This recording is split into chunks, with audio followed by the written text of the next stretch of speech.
नमस्कार, स्वागत है आप सभी का। आप देख रहे हैं सुबह 9 बजे। मैं हूं प्रीति। आइए बुलेटिन की शुरुआत करते हैं हेडलाइंस के साथ। दौसा हाईवे पर सड़क हादसे में बीजेपी सांसद हेमा मालिनी को लगी चोट। कारों की टक्कर में एक बच्चे की मौत, 4 घायल। हेमा मालिनी का ड्राइवर गिरफ्तार। ललित मोदी के खिलाफ ईडी की जांच तेज। बीसीसीआई के पूर्व प्रमुख एन श्रीनिवासन ने दर्ज कराया बयान। आईपीएल टीवी अधिकारों में धोखाधड़ी का आरोप। देश भर में मोबाइल नंबर पोर्टेबिलिटी आज से पूरी तरह लागू। एक ही नंबर रख सकेंगे ग्राहक। शहर और सर्कल बदलने पर नहीं बदलेगा नंबर। ग्रीस पर अंतर्राष्ट्रीय मुद्रा कोष की अहम रिपोर्ट जारी। आर्थिक हालात सुधारने के लिए 3 साल में देनी होगी 50 अरब यूरो की मदद। विकास दर के शून्य पर लुढ़कने की आशंका। और विश्व हॉकी लीग के सेमीफाइनल में भारत का आज बेल्जियम से मुकाबला। महिला हॉकी टीम ने पेनल्टी शूटआउट में इटली को हराया। ओलंपिक में पहुंचने की उम्मीद बरकरार।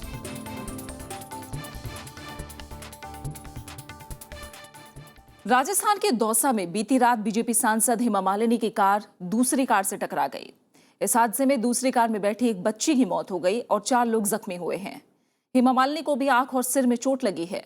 पुलिस ने हेमा मालिनी के ड्राइवर के खिलाफ लापरवाही का मामला दर्ज करने के बाद उसे गिरफ्तार कर लिया है। दौसा हाईवे पर गुरुवार रात हेमा मालिनी की मर्सिडीज और मारुति ऑल्टो में जबरदस्त टक्कर हो गई। हेमा मालिनी मथुरा से जयपुर की तरफ जा रही थीं, जबकि दूसरी कार जयपुर से आ रही थी। चश्मदीदों के मुताबिक ऑल्टो कार साइड रोड से बाईपास पर आ रही थी, तब ये दुर्घटना हुई। पुलिस के मुताबिक मारुति ऑल्टो में 2 बच्चे समेत 5 लोग सवार थे। इसमें 4 साल की एक बच्ची की मौत हो गई। 2 साल से पहले एक लालसोट बाईपास पड़ता है, तो उधर से एक लालसोट बाईपास से गाड़ी आ रही थी और आप सीधे आ रहे थे जयपुर के लिए। तो वहाँ पर एक वो जो तिरा है वहाँ पर आके गाड़ी का एक्सीडेंट हुआ है। हादसे में हेमा मालिनी समेत 5 लोग घायल हैं। घायलों को जयपुर के अस्पताल में भर्ती कराया गया है। हेमा मालिनी को सिर और आंख पर चोट लगी है। दौसा में वो रॉन्ग साइड से गाड़ी आने के चक्कर में एक्सीडेंट हुआ और उस वजह से उनको काफी चोट लगी। राइट साइड पे यहाँ पे चोट लगी, बात बताइए। चोट बैक में और पाँव में और सर पे। अस्पताल प्रशासन के मुताबिक हेमा मालिनी की हालत अब बेहतर है। इस बीच पुलिस ने हेमा मालिनी के ड्राइवर के खिलाफ लापरवाही से गाड़ी चलाने का मामला दर्ज कर लिया है। Bureau report, Rajya Sabha TV. खबर महाराष्ट्र से, जहां के 18 मेडिकल कॉलेजों में रेजिडेंट डॉक्टरों की बेमियादी हड़ताल का आज दूसरा दिन है। इनमें मुंबई के भी 4 कॉलेज अस्पताल शामिल हैं। इन कॉलेजों के 4000 से ज्यादा डॉक्टरों के काम पर नहीं आने से सबसे ज्यादा परेशानी मरीजों को हो रही है। डॉक्टरों ने सरकार के सामने वेतन बढ़ोतरी, सुरक्षा समेत 10 मांगों की सूची सौंपी है। हड़ताल खत्म करने के बदले उन्होंने सरकार से मांग पूरी करने के लिए लिखित आश्वासन मांगा है। महाराष्ट्र के मेडिकल कॉलेजों में रेजिडेंट डॉक्टरों की हड़ताल के चलते मरीजों की मुश्किलें लगातार बढ़ती जा रही हैं। मुंबई के जेजे, नायर, केईएम और सेंट जॉर्ज अस्पताल समेत राज्य के 18 मेडिकल कॉलेजों के रेजिडेंट डॉक्टरों की हड़ताल से स्वास्थ्य सेवाएं चरमरा गई हैं। अस्पतालों में मरीजों की लंबी कतारें लगी हैं और इलाज के लिए भर्ती मरीज बेहाल हैं। डॉक्टरों का कहना है कि मांगे पूरी होने तक उनकी हड़ताल जारी रहेगी। Maharashtra association of resident doctor यानी MARD ने सरकार को अपना 10 सूत्री मांग पत्र दिया है। इसमें स्टाइपेंड बढ़ाए जाने, काम के घंटे तय किए जाने, डॉक्टरों की सुरक्षा, अस्पतालों में CCTV कैमरा लगवाना और डॉक्टरों की सुविधाओं में इजाफा करने की मांग शामिल है। MD-MS करने के बाद जो 1 साल का महाराष्ट्र शासन का कंपलसरी बॉन्ड है, वो किसी भी डॉक्टर को उसी की स्पेशलिटी में मिलना चाहिए और वो विदिन 1 मंथ अगर उसको नहीं दे पाते हैं तो उसको रिलीव कर देना चाहिए। हमारी दूसरी मांग ऐसी थी कि जिस रेसिडेंट को ऑन ड्यूटी ट्यूबरक्यूलोसिस TB क्षय रोग हो जाता है, उसको 2 महीने का पेड लीव मिले और उसका साल बर्बाद ना हो। MARD का कहना है कि वो पिछले 5 साल से ये मांगे दोहरा रहे हैं, लेकिन सरकार उनकी अनदेखी कर रही है। इधर राज्य सरकार ने कहा है कि वो डॉक्टरों की मांगों पर विचार कर रही है और डॉक्टरों को अपनी हड़ताल वापस ले लेनी चाहिए। Bureau report, Rajya Sabha TV. Lalit Modi मामले में प्रवर्तन निदेशालय ने BCCI के पूर्व प्रमुख एन श्रीनिवासन का बयान दर्ज किया है। ये मामला 2008 में IPL के टीवी अधिकारों से जुड़ा है। उधर पूर्व IPL कमिश्नर ने बीजेपी नेता सुधांशु मित्तल के हवाला कारोबारी विवेक नागपाल से रिश्ते का आरोप लगाया है। सुधांशु मित्तल ने इन आरोपों को खारिज किया है।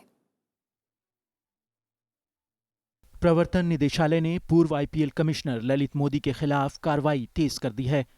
ईडी ने 2008 में हुए आईपीएल टूर्नामेंट के टीवी अधिकारों से जुड़े केस में बीसीसीआई के पूर्व अध्यक्ष एन श्रीनिवासन का बयान रिकॉर्ड किया है। बीसीसीआई अध्यक्ष रहते हुए श्रीनिवासन ने 2010 में चेन्नई में ललित मोदी के खिलाफ एफआईआर दर्ज कराई थी। इसके बाद ईडी ने हवाला कानूनों के तहत ललित मोदी के खिलाफ मामला दर्ज किया था।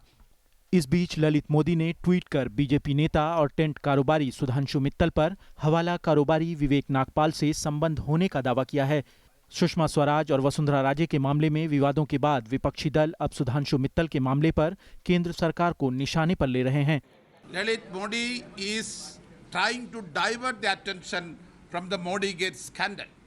Modigate scandal, as we see it today, as explained by the Finance Minister, Mr. Arun Jaitley, they think that they can easily explain this away. They can keep quiet for some time. Everything will be blown over.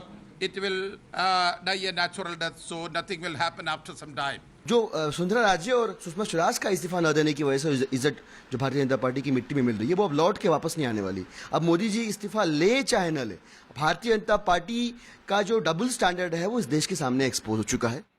हालांकि Brussels गए सुधांशु मित्तल ने इन आरोपों को बेबुनियाद बताया है। उधर BJP ने कहा है कि वो किसी भी तरह की अनियमितता के समर्थन में नहीं। ललित मोदी जी क्या पूछ रहे हैं वो उनका विषय है। इन्वेस्टिगेशन में मैटर चल रहा है। भारतीय जनता पार्टी ने अपना रुख बड़ा स्पष्ट कर दिया है। किसी भी विषय में कोई भी इरेगुलरिटी का हम समर्थन नहीं करते। आईपीएल के पूर्व कमिश्नर ललित मोदी ने इससे पहले राष्ट्रपति प्रणब मुखर्जी की सेक्रेटरी ओमिता पॉल से भी नागपाल के संबंध होने के आरोप लगाए थे। ललित मोदी ने एक दिन पहले ही बीजेपी सांसद वरुण गांधी से लंदन में मुलाकात की बात भी कही थी, जिसमें उन्होंने दावा किया था कि वरुण ने कांग्रेस अध्यक्ष सोनिया गांधी के जरिए सभी मामलों के निपटारे का भरोसा दिया था। प्रणव गोस्वामी, राज्यसभा टीवी। प्रधानमंत्री नरेंद्र मोदी ने नई बन रही सड़कों और आसपास के हवाई अड्डों को जोड़ने पर जोर दिया है। उन्होंने बंदरगाहों को जोड़ने वाली परियोजनाओं को प्राथमिकता से पूरा करने की बात कही। प्रधानमंत्री ने कल पूर्वोत्तर राज्यों में सड़क परियोजनाओं की प्रगति की समीक्षा की। नरेंद्र मोदी ने सड़कों के दोनों तरफ पेड़ लगाने की बात कही। उन्होंने कहा कि भारत, बांग्लादेश, भूटान और नेपाल के बीच हुए सड़क समझौते से अर्थव्यवस्था के साथ साथ पर्यावरण की सुरक्षा भी होगी। काले धन पर नए कानून को 1 अप्रैल 2016 के बजाय इस साल 1 जुलाई से लागू कर दिया गया है। इस कानून में विदेशों में छिपाई गई आय और संपत्तियों का खुलासा करने में नाकाम रहने वालों के लिए सख्त जुर्माने और जेल की सजा का प्रावधान है। विदेशों में जमा काले धन का खुलासा करने के लिए 30 सितंबर तक की मोहलत दिए जाने के बाद अघोषित विदेशी आय और आस्ति कर अधिरोपण कानून 2015 को 1 अप्रैल 2016 से लागू किया जाना था, लेकिन राजस्व विभाग के एक उच्च अधिकारी ने इसकी पुष्टि की है कि काले धन पर नया कानून 1 जुलाई से लागू हो गया है। साथ ही वित्त मंत्रालय के एक आदेश में कहा गया है कि नए काला धन कानून के प्रावधानों को लागू करने के लिए तारीखों के संबंध में दिक्कतें दूर करने के लिए बदलाव किए जा रहे हैं।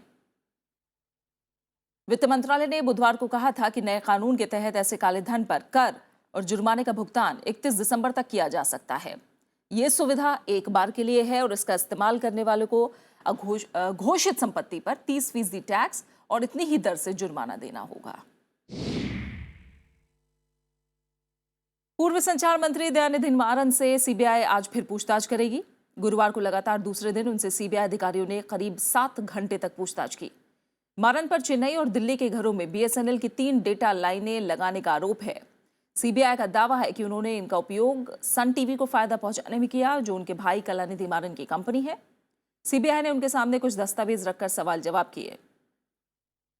दयानिधि मारन से पिछले साल जनवरी और अक्टूबर में भी पूछताछ हो चुकी है।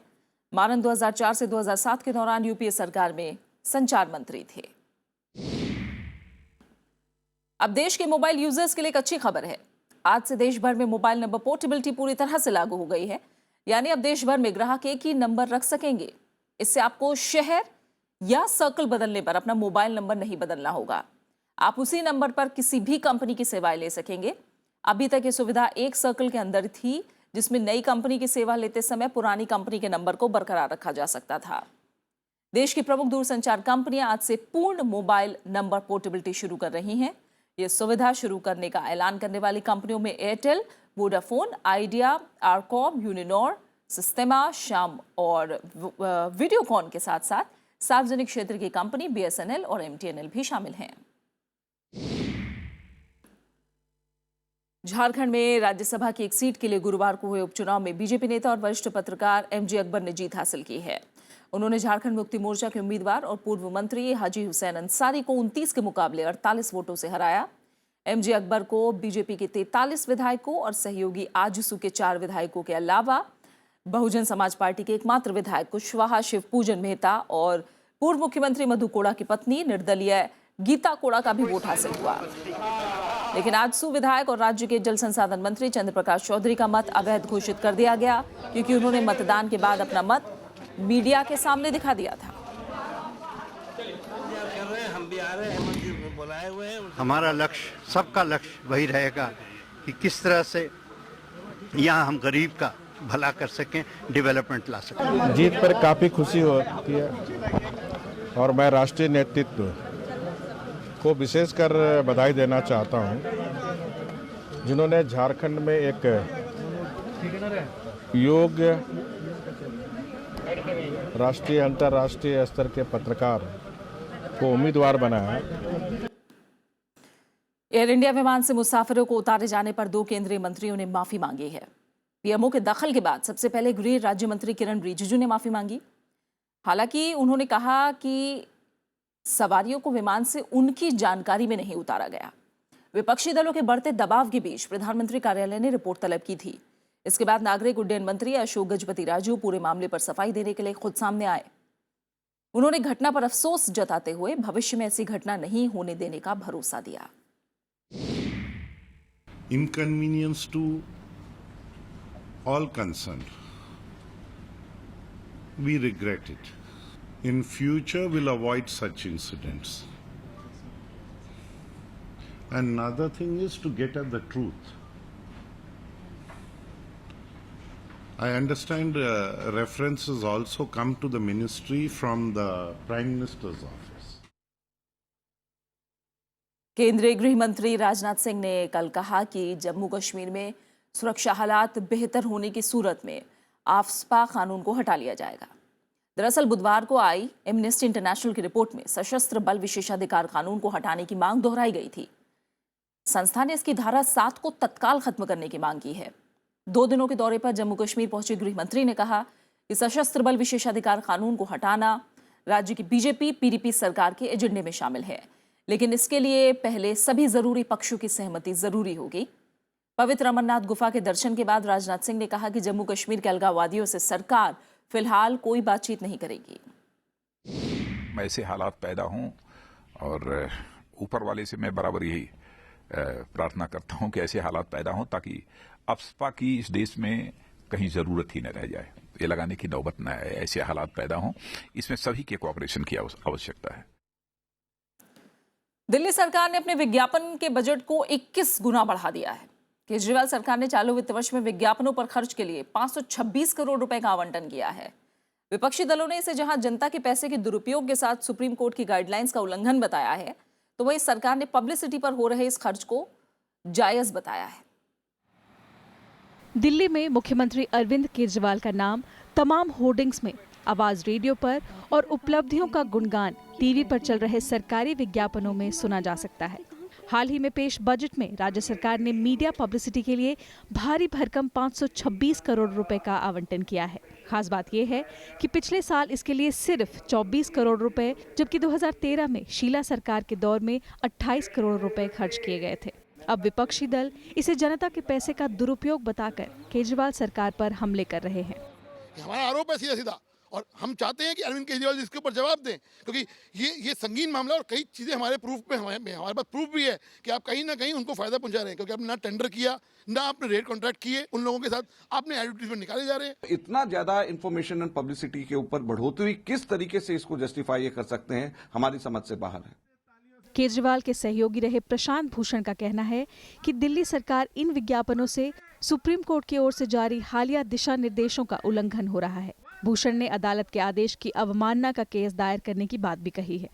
सुप्रीम कोर्ट का ऑर्डर ये कहता है कि कोई भी सरकारी इश्तिहार और सरकारी पैसा किसी पार्टी, किसी सरकार या किसी मंत्री को प्रमोट करने के लिए या किसी विपक्ष दल या उसके नेता के खिलाफ बोलने के लिए नहीं इस्तेमाल किया जा सकता।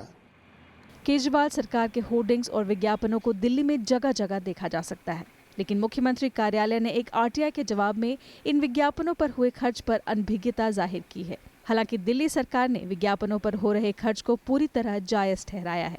हमारी जिम्मेदारी है कि लोगों तक सरकार का काम भी पहुंचे, और विज्ञापन के जरिए पहुंचेगा। हम जनसभाएं करेंगे, लोगों के बीच में जाएंगे, उससे पहुंचेगा।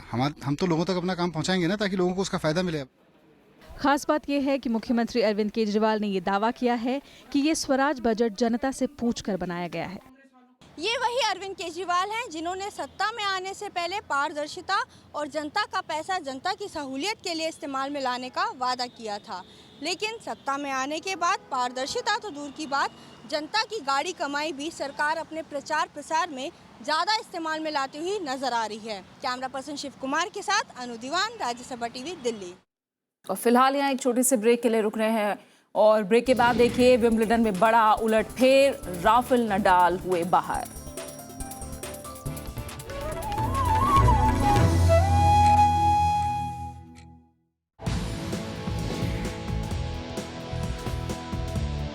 साइंस की खबरें हो या तकनीकी उलझन।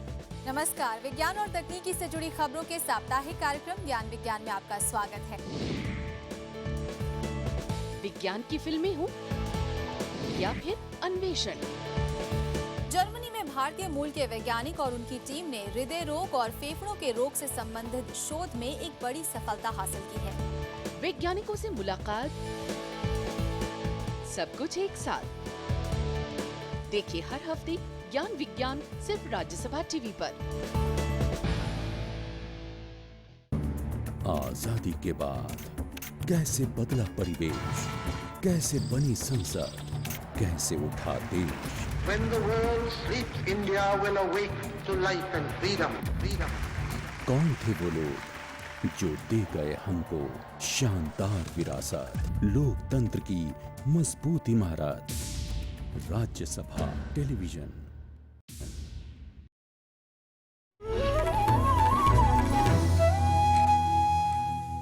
रिजर्व बैंक ऑफ इंडिया के गवर्नर रघुराम राजन ने कहा है कि बीते 2 साल में देश की आर्थिक हालत सुधरी है।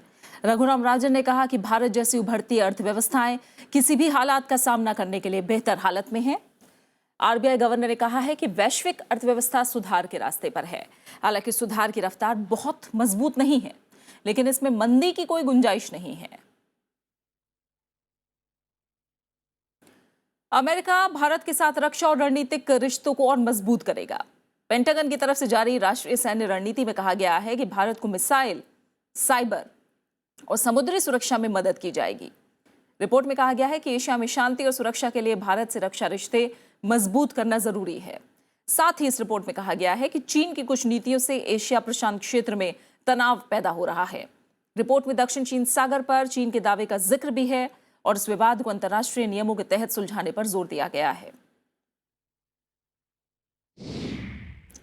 वहीं चीन ने मुंबई हमलों के मास्टरमाइंड ज़कीर रहमान लखवी से मुद्दे पर भारत से मतभेदों को दूर करने को लेकर चर्चा की पेशकश की है। संयुक्त राष्ट्र में लखवी के खिलाफ भारत के प्रस्ताव का चीन ने विरोध किया था। भारत ने इस पर चिंता जाहिर की थी। अब चीन इस मसले पर आतंकवाद निरोधी साझा तंत्र के तहत बातचीत करना चाहता है। चीनी विदेश मंत्रालय के एक वरिष्ठ अधिकारी ने कहा है कि भारत और चीन दोनों आतंकवाद के शिकार हैं। इस पर दोनों देशों का एक तरह का रुख है। अंतर्राष्ट्रीय मुद्रा कोष यानी आईएमएफ ने ग्रीस की विकास दर को लेकर चिंता जताई है। आईएमएफ की एक रिपोर्ट के मुताबिक ग्रीस की जीडीपी 2.5% से गिरकर 0 पर पहुंच सकती है। उधर ग्रीस के प्रधानमंत्री ने जनमत संग्रह में यूरोपियन यूनियन के प्रस्ताव के खिलाफ वोट करने की अपील दोहराई है। ग्रीस में रविवार को जनमत संग्रह से पहले आईएमएफ ने देश की अर्थव्यवस्था पर अहम रिपोर्ट जारी की है। आईएमएफ ने कहा है कि अर्थव्यवस्था को स्थिर रखने के लिए ग्रीस को अगले 3 साल में 50 अरब यूरो की जरूरत होगी। इसके साथ ही ग्रीस का कर्ज भी माफ करना होगा। आईएमएफ ने कहा है कि ग्रीस के लिए आर्थिक सुधार जरूरी हैं। इस बीच बैंकों से पैसे निकालने पर लगी पाबंदी से ग्रीस के लोगों में गुस्सा है। Οι προηγούμενοι είπαν κάποια πράγματα, δεν έχουν κάνει τίποτα. Οι επόμενοι δείχνουν έναν ερασιτεχνισμό και είμαι πραγματικά με πιάνει σε μια κατάσταση ζαλισμένος. Περπατάω και πραγματικά δεν μπορώ να σας πω ούτε ναι ούτε όχι. उधर ग्रीस के प्रधानमंत्री एलेक्सिस सिप्रास जनमत संग्रह से पीछे हटने को तैयार नहीं। उन्होंने दावा किया कि यूरोपीय यूनियन का प्रस्ताव खारिज होने पर नया करार आसान हो जाएगा। Οι τράπεζες θα ανοίξουν είτε με μια συμφωνία, αν υπερισχύσει το ναι, η οποία δεν θα είναι βιώσιμη, αλλά αν αυτή είναι η επιλογή του ελληνικού λαού, είτε από φόβο, είτε από πίεση, είτε από επιλογή, θα τη σεβαστούμε. Αν υπερισχύσει το όχι, και όσο πιο ισχυρό είναι αυτό το όχι, σας διαβεβαιώνω, την επόμενη μέρα εγώ θα βρίσκομαι στις Βρυξέλλες και θα υπογραφεί συμφωνία. यूरोपीय यूनियन के प्रस्ताव पर रविवार को जनमत संग्रह होना है। प्रस्ताव के पक्ष और विपक्ष में प्रचार तेज हो गया है। दोनों पक्ष हर दिन रैलियां कर समर्थन जुटाने की कोशिश कर रहे हैं। Bureau report, Rajya Sabha TV. Nigeria के उत्तर पूर्वी हिस्से में आतंकी संगठन बोको हराम के हमले में करीब 150 लोगों के मारे जाने की खबर है। चश्मदीदों के मुताबिक बुधवार को बोर्नो राज्य के 3 दूर-दराज वाले गांव में आतंकवादियों ने धावा बोल दिया और मस्जिद में नमाज पढ़ते पुरुषों और बच्चों की हत्या कर दी। आतंकियों ने घरों में जाकर महिलाओं को भी गोली मार दी। शार झील के नजदीक बुधवार को कई आतंकी कुकावा गांव में घुस गए और नरसंहार को अंजाम दिया। वहीं मोनगुनो शहर से कुछ ही दूरी पर शाम की नमाज खत्म करने के बाद जा रहे लोगों की भी बोको हराम आतंकियों ने हत्या कर दी। मई में राष्ट्रपति मोहम्मद बुहारी के सत्ता में आने के बाद आतंकियों का यह सबसे बड़ा हमला था। और अब कुछ खबरें खेल की दुनिया से। विश्व हॉकी लीग मुकाबलों में भारतीय महिला टीम ने इटली को 5-4 से हरा दिया है। इससे महिला टीम ने 2016 में होने वाले रियो ओलंपिक में पहुंचने की अपनी उम्मीदों को बरकरार रखा है। भारतीय महिलाओं ने इटली को पेनल्टी शूटआउट में हराया। घंटे भर के खेल के बाद 1-1 गोल की बराबरी और फिर पेनल्टी शूटआउट में 4-4 की बराबरी के बाद भारत और इटली के बीच मैच का नतीजा सडन डेथ के जरिए निकला। भारतीय महिला टीम अब टूर्नामेंट में 5वें और 6ठे नंबर के लिए बेल्जियम और जापान के मैच की विजेता टीम से भिड़ेगी। ये मुकाबला शनिवार को होना है। भारतीय महिला हॉकी टीम ने इससे पहले ओलंपिक में आखिरी बार 1980 में हिस्सा लिया था। वहीं विश्व हॉकी लीग के फाइनल में जगह बनाने के लिए भारत का आज अहम मुकाबला होना है। सेमीफाइनल में आज उसकी भिड़ंत मेजबान बेल्जियम से होगी। इससे पहले बेल्जियम ने फ्रांस को क्वार्टर फाइनल मुकाबले में हराकर सेमीफाइनल में जगह बनाई। बात टेनिस की करें तो 2 बार के विंबलडन चैंपियन स्पेन के राफेल नडाल बड़े उलटफेर का शिकार होकर टूर्नामेंट से बाहर हो गए हैं।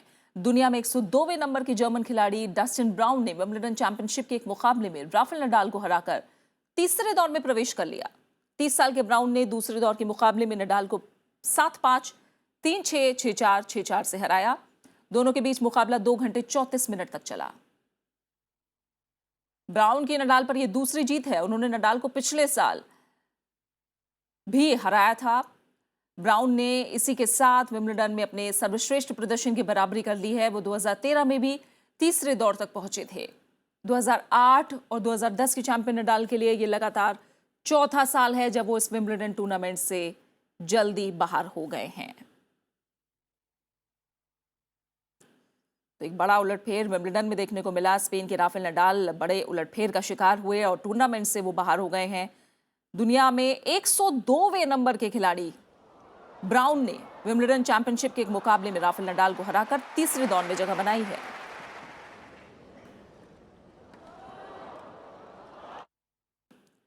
हिंदी फिल्मों के मशहूर अभिनेता राजकुमार की आज पुण्यतिथि है। अपनी सशक्त भूमिका के जरिए उन्होंने हमेशा दर्शकों के दिलों पर राज किया। उनके डायलॉग सिने प्रेमियों के बीच काफी लोकप्रिय हुए। एक नजर डालते हैं अभिनेता राजकुमार के फिल्मी सफर पर।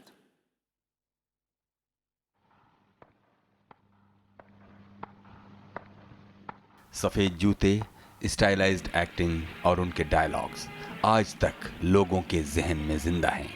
हम अपने हुक्म से ही अंदर आए थे और अपने हुक्म से बाहर चले जाएंगे। राजकुमार का शुमार फिल्म जगत के उन चंद अभिनेताओं में होता है जिन्होंने अपने संवाद की बदौलत सिने प्रेमियों के दिलों पर राज किया।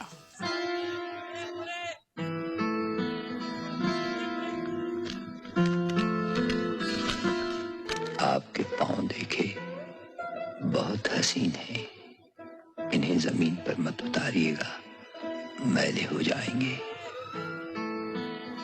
आपका एक हमसफर। फिल्म रंगीली में सबसे पहले बतौर अभिनेता राजकुमार को काम करने का मौका मिला।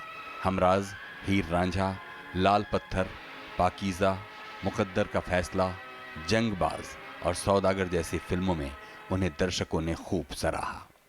हम तुम्हें मारेंगे और जरूर मारेंगे, लेकिन वो बंदूक भी हमारी होगी, गोली भी हमारी होगी और वक्त भी हमारा होगा।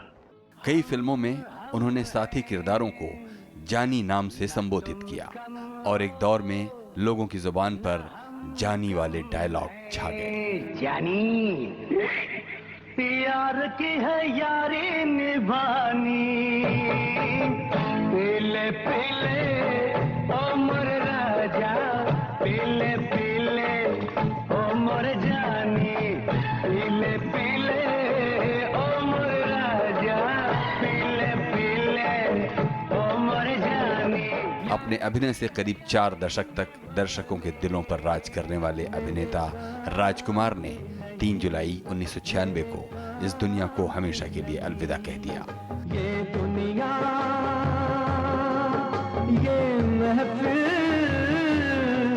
मेरे काम की नहीं, मेरे काम की नहीं, ये दुनिया।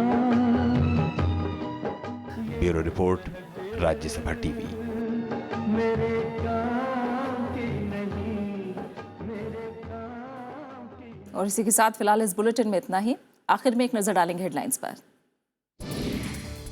दौसा हाईवे पर सड़क हादसे में बीजेपी सांसद हेमा मालिनी को लगी चोट। कारों की टक्कर में एक बच्ची की मौत, 4 घायल। हेमा मालिनी का ड्राइवर गिरफ्तार। ललित मोदी के खिलाफ ईडी की जांच तेज। बीसीसीआई के पूर्व प्रमुख एन श्रीनिवासन ने दर्ज कराया बयान। आईपीएल टीवी अधिकारों में धोखाधड़ी का आरोप। देश भर में मोबाइल नंबर पोर्टेबिलिटी आज से पूरी तरह लागू। एक ही नंबर रख सकेंगे ग्राहक। शहर और सर्कल बदलने पर नहीं बदलेगा नंबर। ग्रीस पर अंतर्राष्ट्रीय मुद्रा कोष की अहम रिपोर्ट जारी। आर्थिक हालात सुधारने के लिए 3 साल में देनी होगी 50 अरब यूरो की मदद। विकास दर के 0 पर लुढ़कने की आशंका। और विश्व हॉकी लीग के सेमीफाइनल में भारत का आज बेल्जियम से मुकाबला। महिला हॉकी टीम ने पेनल्टी शूटआउट में इटली को हराया। ओलंपिक में पहुंचने की उम्मीद बरकरार।